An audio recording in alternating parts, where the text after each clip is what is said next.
अस्सलाम वालेकुम dear students of Allama Iqbal open university, जिनका कोर्स कोड 1429 है या फिर 5405 है। जो लोग बीए कर रहे हैं एसोसिएट डिग्री, उनका कोर्स कोड है ये बिज़नेस मैथमेटिक्स 1429। और जो लोग बीएस बीकॉम या फिर इसके अलावा कोई और उनका है कॉमर्स से रिलेटेड सब्जेक्ट, तो उसमें बिज़नेस मैथमेटिक्स उनका सब्जेक्ट है और उसका उनका कोर्स कोड है 5405। तो उसकी सेल्फ असेसमेंट यूनिट नंबर 3 है, जो उसका क्वेश्चन नंबर 8 मैं आपको करवाने जा रही हूँ यहाँ पे आज।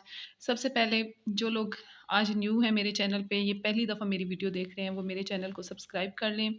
और इससे पहले भी मैंने पहले जो 2 यूनिट हैं वो भी कंप्लीट करवाए हुए हैं। यहाँ पे यूनिट नंबर 3 के भी कुछ लेक्चर जो हैं पहले से यहाँ पे मैंने इसी चैनल पे अपलोड कर चुकी हूँ। मैं आप लोगों ने बहुत ज़्यादा पसंद भी किए हैं, और साथ में अपने स्टूडेंट से माज़रत भी कि आज बहुत सारे दिनों के बाद मुझे ये टाइम मिला है कि मैं थोड़ा-सा जो है आपको मज़ीद आगे काम करवा सकूँ।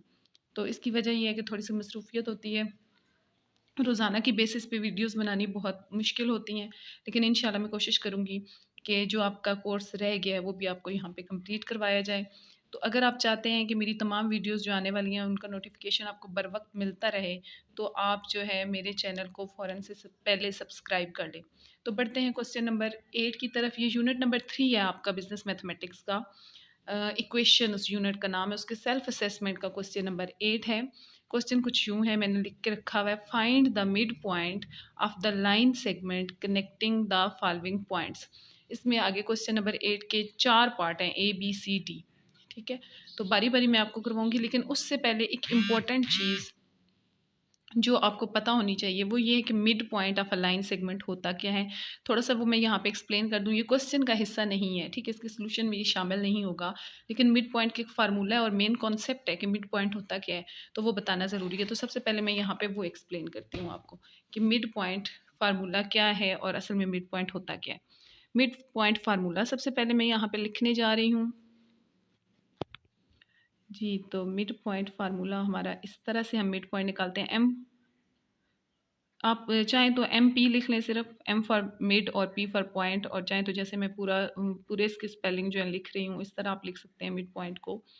और इसका फार्मूला है x1 plus x2 divided by 2, और इसी तरह से y1 plus y2 divided by 2।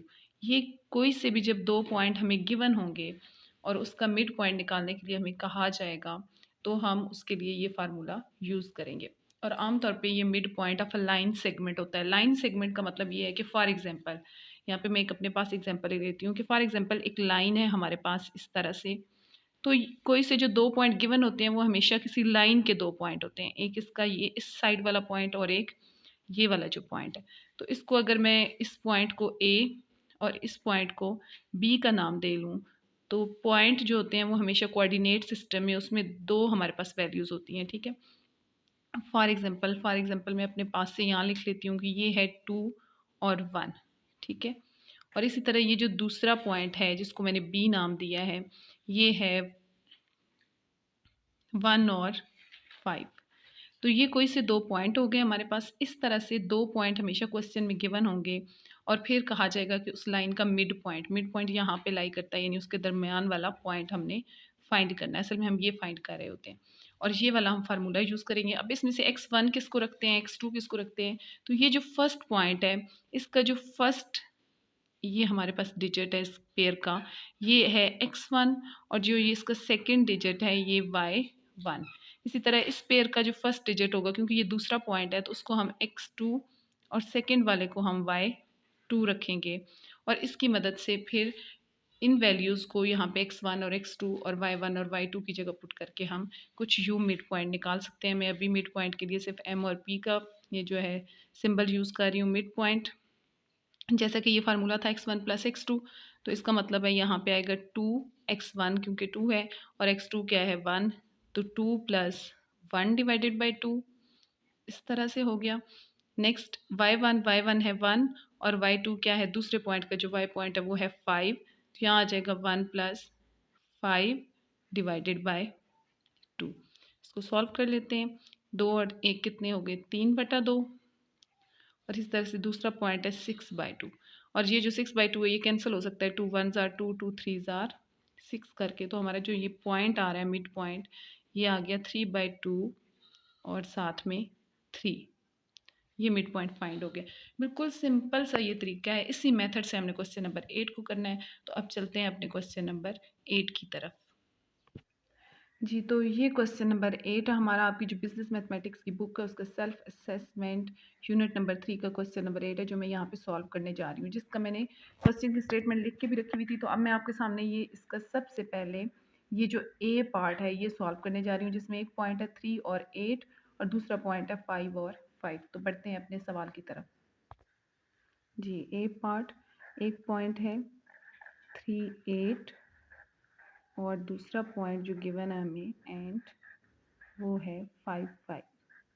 तो इस तरह से इसका जब हमने मिड पॉइंट फाइंड करना है तो हम यहाँ सबसे पहले फार्मूला लिखते हैं मिड पॉइंट का, जो हमें पता है। मैं इससे पहले आपको एक्सप्लेन कर चुकी हूँ, x1 plus x2 divided by 2 और y1 plus y2 divided by 2।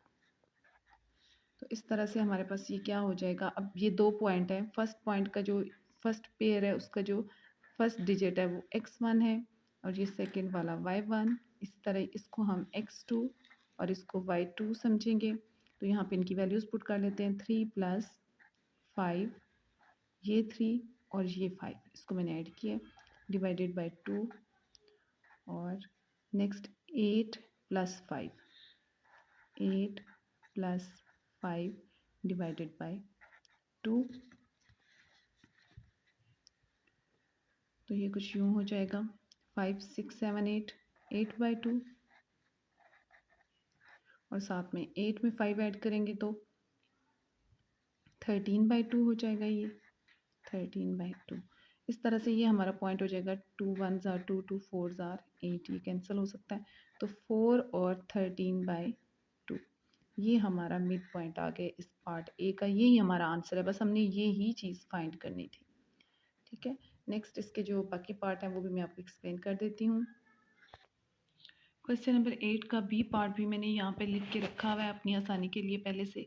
तो इसका भी हमने मिड पॉइंट ही फाइंड करना है। तो दोबारा से वही काम हम करेंगे। मिड पॉइंट क्या करते हैं, x1 प्लस x2। तो यहाँ पे फार्मूला हमेशा हम हर सवाल में लिखा करेंगे। जी, तो इसको यहाँ पे इसी तरह से ये पॉइंट x1 है, ये हमारे पास y1 और दूसरे पॉइंट में से ये x2 और ये y2 है। तो इसको हम कुछ यूँ लिखेंगे -2 प्लस x2 की वैल्यू क्या है 2 डिवाइडेड बाई 2। इसी तरह से -4 प्लस 4 डिवाइडेड बाई 2। तो ये हमारे पास पॉइंट आ रहा है -2 प्लस 2 है तो ये हो जाएगा 0/2, क्योंकि एक वैल्यू जब माइनस की एक प्लस की तो वो कैंसिल हो जाते हैं। या आप ये भी कह सकते हैं कि 2 में से 2 को माइनस करेंगे तो 0। इसी तरह 4 - 4 0।